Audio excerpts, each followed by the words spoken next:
So he's just like, look, you just got to go up to this tree, and this guy just told me, just go up to the tree and just like tell it your problems, and just like let it go, like let the energy go into this tree, because it's of the supposition that like the trees also not just take in like the carbon dioxide from the air, but they live on other things too that are like opposite to us, and they convert that those substances that can be either measured or not with our tools into life force, right? And so this negative aspect being one of those.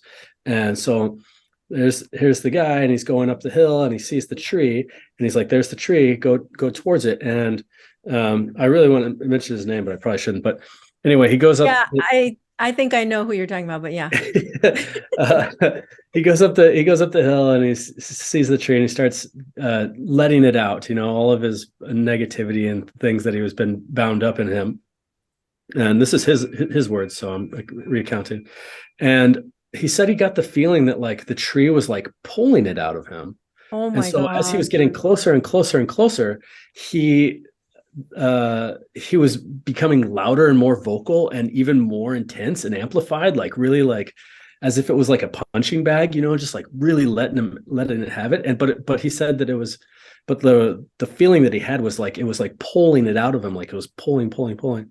And so that was really cool. That was really cool because you know what, in these walks and stuff, I'm not just like talking about theoretical things that I don't that like I've read about. These are experiences that I have as being an herbalist. But it's so cool when people can have those same exact experiences firsthand right then or shortly after, and then be able to like replay them for me so that I have another another relationship with the witness, as a witness to the medicinal powers of this particular tree that we were standing in front of, not just like all of the cedars, but this one in particular, which was cool. So that was really fun.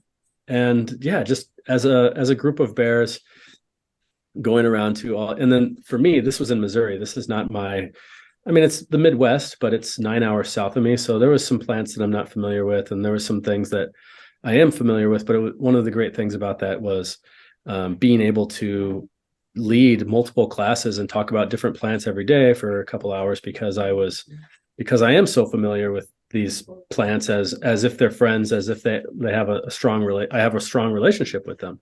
I can recognize some of them, and I can work with them, and they can offer their medicine, or they can just offer their lessons, which was what that was all about. So that was cool. This was a working with medicine that you don't even have to harvest or extract or injure the tree.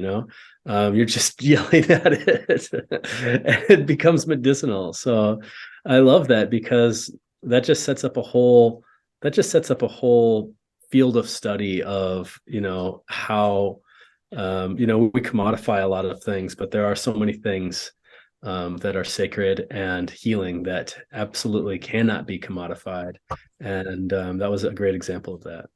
Oh, I love that. And really quickly, I wanted to ask before I forgot, is there a way to select a certain tree? Because you said it was this cedar, not the others. Do you have a way that you select them, or you just kind of let it talk to you, or do you have a process?